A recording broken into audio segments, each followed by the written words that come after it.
Hello everyone. Hope you and your family are fine.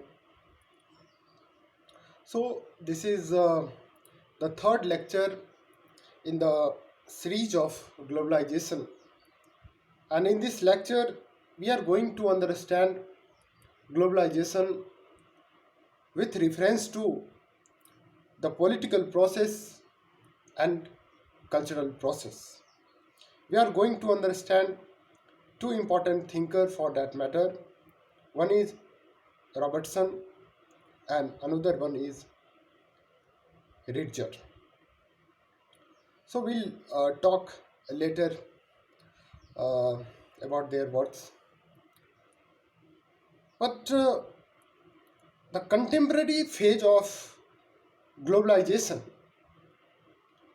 can be traced to the gradual emergence of a new economic international order assembled at an economic conference held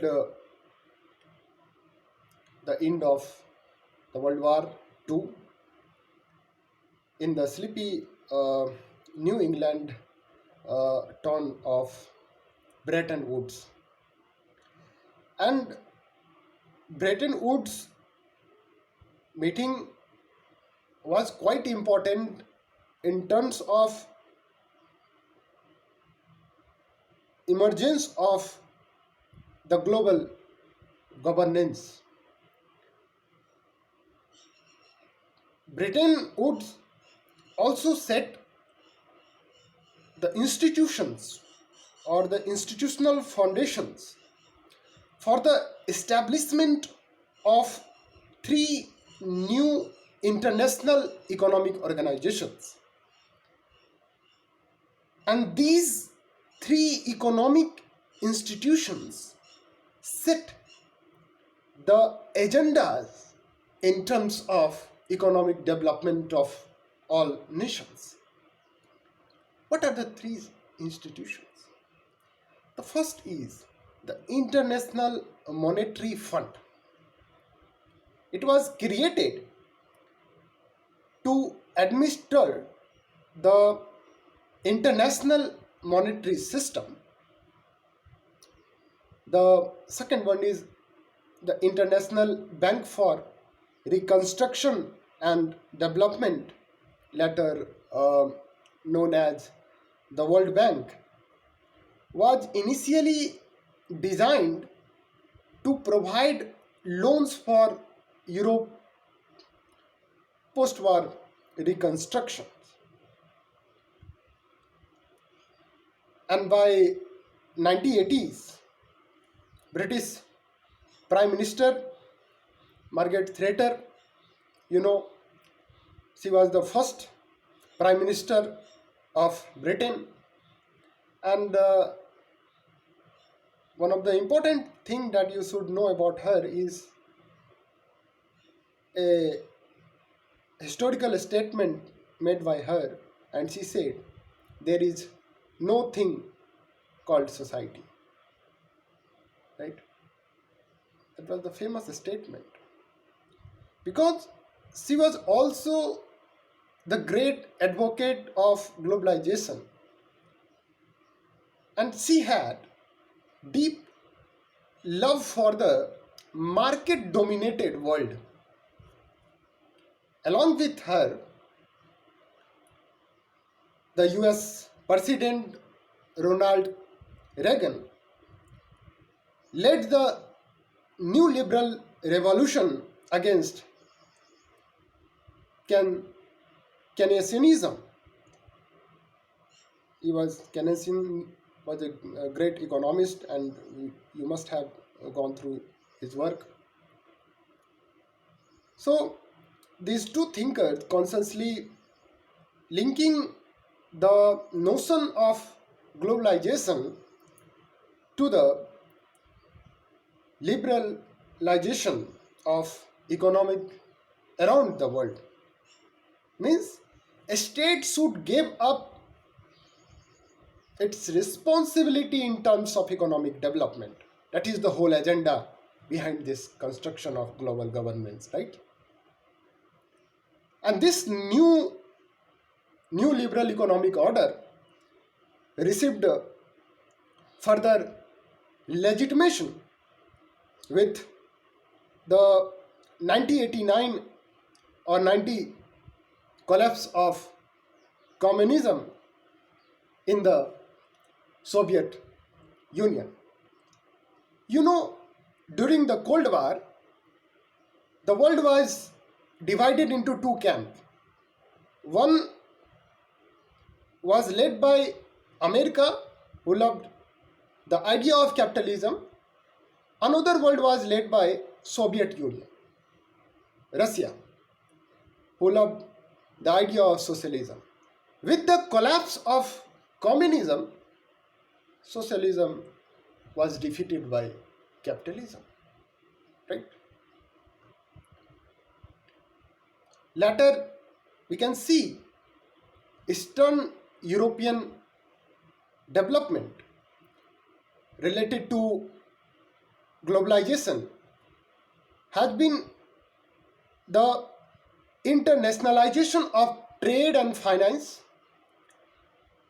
the increasing power of transnational cooperation, and the enhanced role of international economic institutions like the IMF, International Monetary Fund, the World Bank, and the WTO. You can just Google these words for further information, because that information is quite relevant in terms of understanding the political economy of this organization, this global governance. And these institutions provide the world a system of order. And finally, the question of global governance has come into the picture. First is, you can see the dominance of WTO in terms of the policy making, irrespective of nations. Even developed nation also follows the rules or the recommendation of WTO constitutions. So WTO is to be understood as some kind of secret government. Secret government, why I am saying, because the importance of WTO is very significant. And the developing countries are suffering from the burden of WTO. What is our concern being a developing nation? We want trade, but we do not like to be controlled by trade.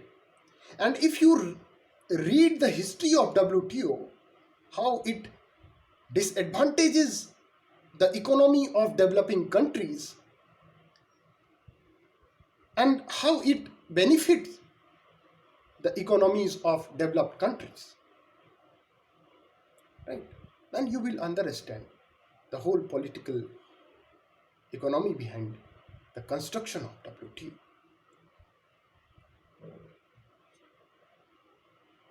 So, an idea of global governance is also contested. If you see, issues such as the climate change, terrorism, and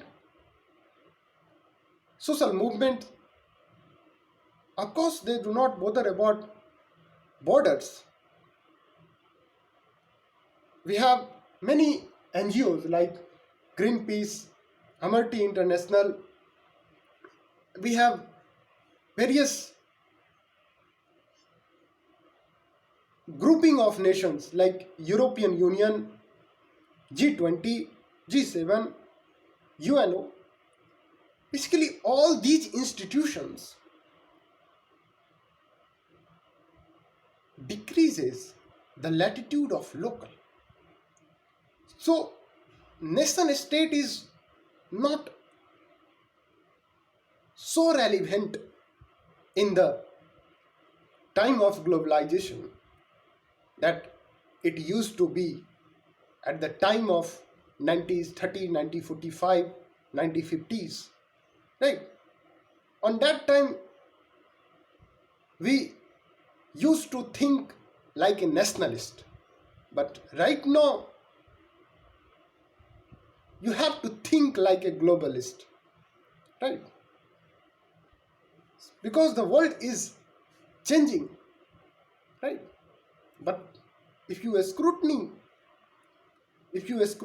the changes, who are benefiting from this change and who are disadvantaged, then you will understand the logic of the development. There is a book called After Democracy, written by John Gary, and he claimed that the economic globalization had developed to the extent that the social democratic policies are no longer viable and the national governments are powerless in the face of global economic integration and new liberal deregulation. We can see it does not matter who rules in India, whether BJP or Congress. There is no issue because both of them has to follow the new liberal policies, right? You can see this BJP government was against FDI and now they are using FDI, right? So there is no differentiation in terms of economic policies, right? That's why we say the policies of BJP and policies of Congress are same, right?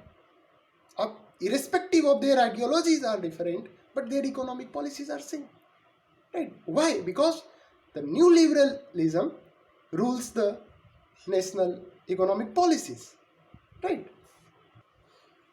So the process of transnationalization and formation of global institutions such as the World Trade Organization, the new cosmopolitanism, global financial market, and the international war crime tribunals. And if you understand the political economy of the war industry, and then you will come to understand how these developed countries are benefited from the wars, and we'll talk in detail in coming lecture.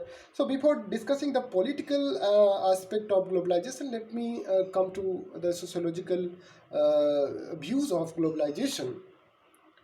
The first thinker here we are going to talk about is Robertson. As you know, Robertson also gave the intellectual or the academic legitimacy of the word globalization. In the sphere of culture, we can see how globalization, dominant culture or high culture, display diversity. But at the same time, we also see people return to local and regional culture, customs. So in the time of sustainability in all domains, there is a line called think globally and act locally. Means think global, act local. It means you have to contextualize development, whether the economic policies of America benefits India or not, you have to see this Indian situations, and then you should apply the American policies here, right? So Robertson wrote a book called In Globalization, Social Theory and Global Culture, and he argues that the cultural dynamics at the heart of globalization, and it can be understood by focusing on the relationship between the four areas. The first is individual selves, nation state, a world system of societies, and a nation of common humanity. Common humanity means this describes what people think, feel, and know about the world. It describes the development, what he would call a sense of the global. The interacting aspect of person's self-identity and their relations with national and the global cultural influence. One's self-identity, for example, is defined in relation to a nation's, the interaction between societies, and to the humanity. Humanity means the idea regards sexual orientation, ethnicity, race, caste, and so on. In this context, Robertson explores the tension between global and local influences on person's experience and actions. Robertson emphasizes global unicity, the ways in which globalization and cultural change seem to give rise to global culture. And this is the movement toward a world dominated by Western cultural products. That's why we call globalization a Americanization, a Coca-Colaization, means the domination or the hegemony of American culture over the world. You can see Domino's pizzas restaurants are everywhere. Hollywood movies are seen everywhere. Pop music are listening everywhere. And these made possible by the increasing connectivity of society, right? And by people's awareness of the world as a single socio-cultural identity, right?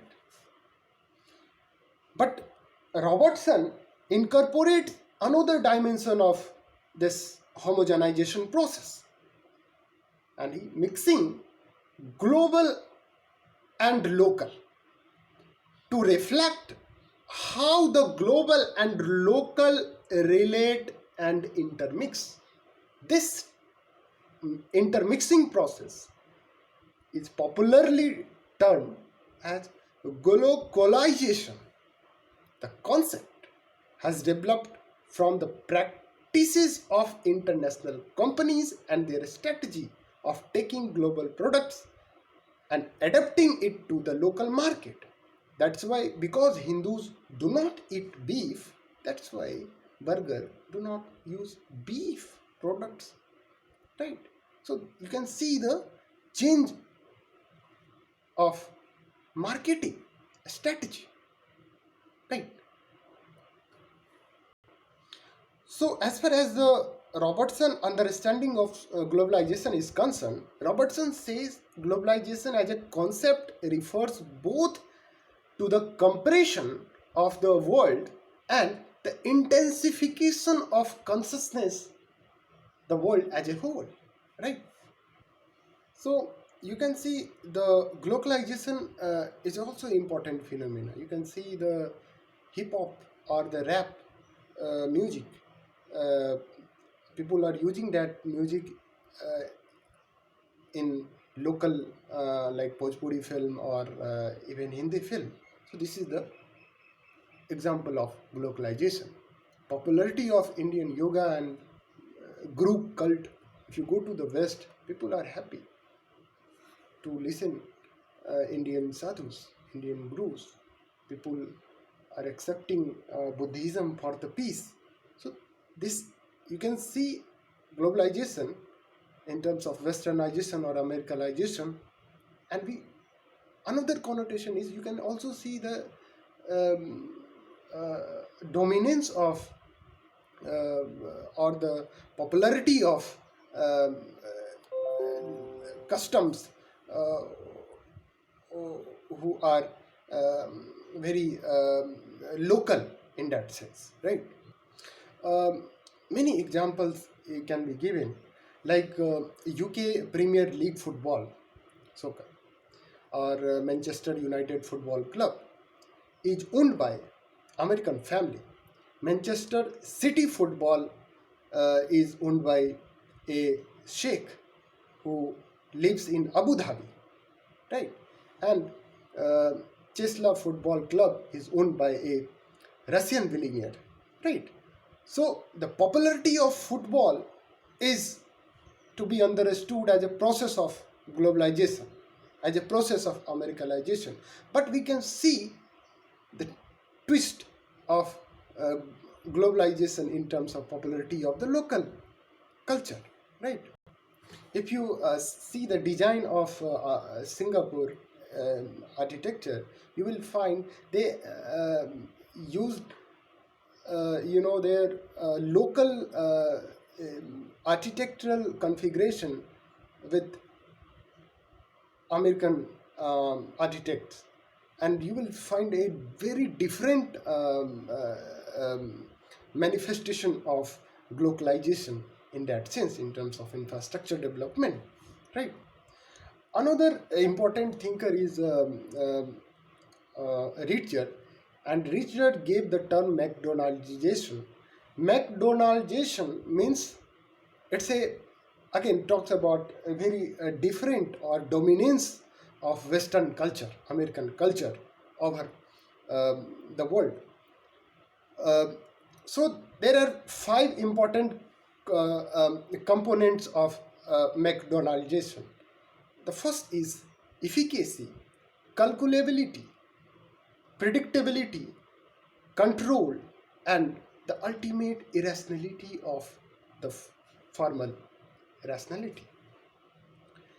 Efficacy basically refers to the bureaucratic principles employed by the corporation as it strives for the level of organizational structural down to the interaction between employee and the customer.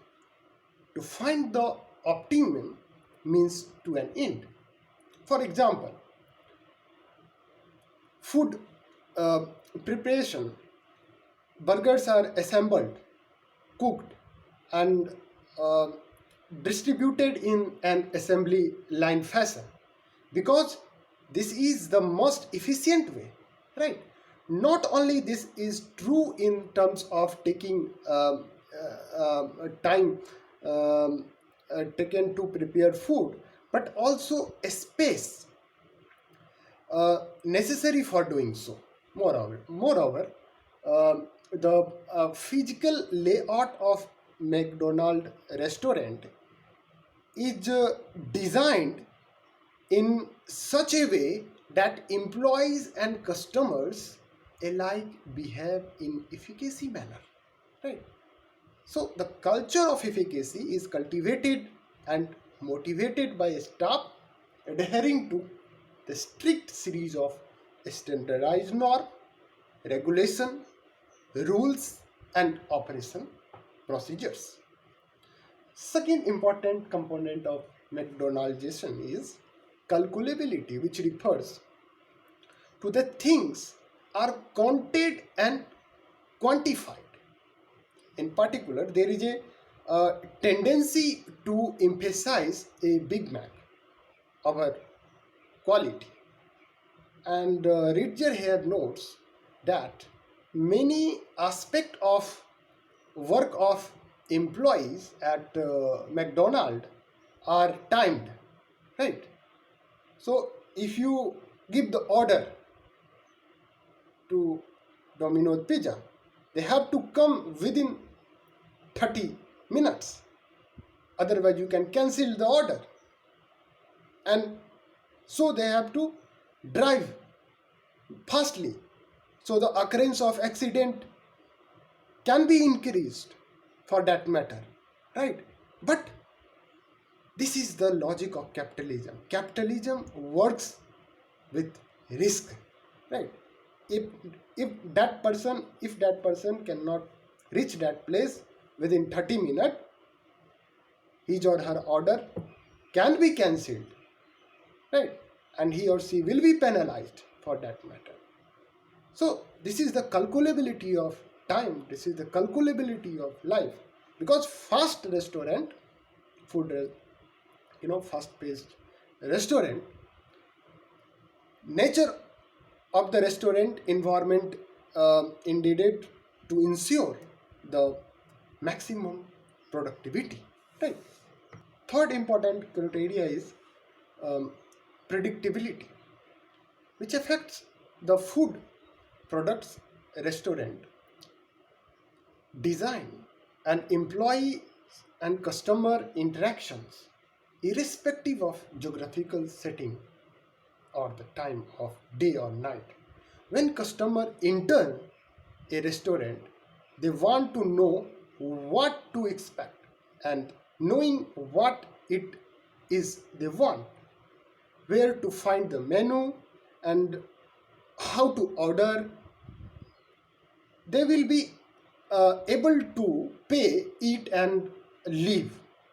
Control is closely linked to technology, right? There is a limited time, right, to eat. So this is the calculability or predictability aspect, right? Another important is you can see.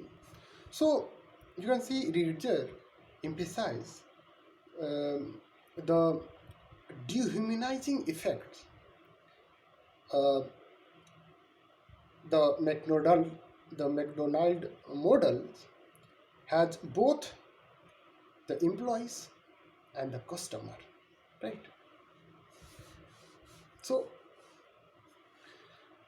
So we can see it is possible to identify the cultural figure of change. Uh, there is a, you can see not only American restaurant are mushrooming, but also you can see Chinese foods are also becoming more popular in this time. Even in West, you will see um, Indian foods are popular and becoming more and more popular. So they are adapting our culture, and we are adopting their culture, right? Indian West Indian music is becoming more and more popular. Eastern therapies, yoga, you know, um, it is very popular in West, right? So these are the all cultural changes, and sociologists are quite interested in terms of identifying globalization in terms of cultural change. And globalization also talks about globalization of ideas, like the feminist movement. If there is a differentiation among the feminists over the question of um, color, right? Even in West, feminists argues like black women are more oppressed than that of the white woman. That logic, that idea of spreads even in Indian academia also. So we can also analyze this. Dalits women are more oppressed than that of a Brahmin woman in terms of um, patriarchy, right? So LGBT rights also one idea, you know, successful revolt of LGBT right in America, led to the spread of that idea in terms of social justice all over the world, expanding of ICT technology. So we are seeing like how a society is connecting over the uh, time. Um, Globalization is also an important topic in terms of understanding the social change, and we can see many sociologists have tried to access globalization impact on local culture, um, and the changing nature of national identities. Western countries' influx of migrants from different cultures are changed the attitude of race. You can see the with the passes of time how the number of migrants or the refugees are gradually uh, increasing, and that is a matter of a concern, and especially as the second or third generation immigrants identify themselves with their host country, right? For instance, so there is another important angle of understanding of globalization is the environmental concern, right? Some environmentalist, who sees the globalization of economy as environmentally destructive, advocate moving towards a greater self-sufficiency, right? So now you can see like America is now free from this Paris Agreement. uh, America is not bothering about this um, environmental degradation, right? Because of the right wing leader like Donald Trump. He's a very nonsense guy, and he talks about something very irrational as far as the development of human society is concerned. Even you can see his statement, and he stopped to give money to WHO, World Health Organization, and by arguing that this World Health Organization is helping China, right? Even in India, you can see this right-wing party is not concerned about the countries who are voiceless, who are powerless, like Philistine. This government give hand to is Israel, and helping their agenda in terms of advocacy, right? Um, so you can see a various example for that matter. Even Gideon sociologists, Gideons and Bill, assert that the shared global threat, posed by the phenomena such as the environmental degradation, ozone deflection, nuclear energy, dumping, toxic dumping, and deforestations. Unite people of diverse culture, territories, and regions through the common cause, right? In addition to that, we can see with the advent of globalization, there is an intensification of inequality. You must have gone through my PPT, and you must have seen the video of global inequality of World Economic Forum, and you will certainly understand now how what is intensification of inequality, poverty, and exclusion. Because new liberals policies are basically antithetical to the collective values. We can see the ignorance of developing countries concerned in designing social policies.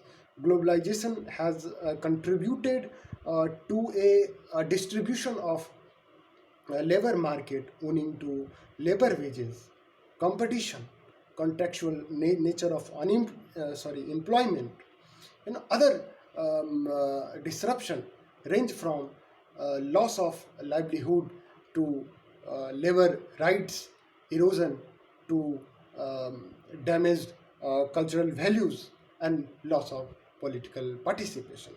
So we are witnessed you know anti-globalization movement worldwide, um, right? You can see BRICS, the political drama. And Britain is no more a part of the BRIC nation because uh, this is the anti-globalist movement. This is the symptom of anti-globalist movement because of course globalization is a very fancy idea, and people are struggling to fight for the globalization, at the same time fight against the globalization. Mm, Britain giving up the BRICS of the by this Britain is not the one example. Even Trump sometimes talks about anti-globalist movement because Trump thinks like this globalization process is not beneficial for America right now. Um, because we can see globalization does not promise a world free from conflict and tension, but a more historical grounded understanding of complicated and yet pragmatic views of world. The bigger is better or smaller is better. This is a very contested concept. We are much concerned about sustainability. So we are accepting the very balanced idea of globalization. What is the balanced idea of globalization? Means think globally but act locally, right? Because the world is very unjust, and we are living in a very unjust world because neoliberal capitalism unjustifiably generates a false idea that our current world is perfect, and places significant value and consumerism and market dominated world, whilst neglecting important issues of health, environment, and political nature of just world. So even the current coronavirus crisis shows how ill capitalism really making us. Our approach being a society is being questioned in terms of health and to combat the health crisis, right? Uh, so let me conclude the negative impact of globalization. If you see, if I differentiated this negative impact of globalization into three categories: first, economic, political, and social. Economic, you can see the increasing inequality, increasing unemployment, new poverty, illegal trades. These are the economic impact of negative impact of globalization. Second is political aspect. You can see instability, right? Uh, Violence, protest movement, right? As far as the social aspect of the negative impact of globalization is concerned, we can talk about increasing individualism, new alienation, and uprooting the peoples and migration. You can see in there is a significant number of increasing number of refugee throughout the world, and this is a matter of concern, right? As far as the conclusion is concerned, so I can just see um, my last slide, which talks about the major governmental, environmental treaties, and you will find that treaties, and just Google what does it mean, and please try to read the link that I will forward on mail, which talks about like how there is a conflict between a state and the market, and the concern of developing country and the concern of developed country, the conflict between environment and development. So these are all concern, and globalization and its understanding makes make us able to understand and grasp the understanding of this uh, unjust world, and making the world just should be our concern. And being a law scientist, you must go through my PPT presentation, so you can understand this process of globalization in a better way. And if you have any problem in terms of understanding, you can mail me, and I will happy to respond to you. So thank you so much.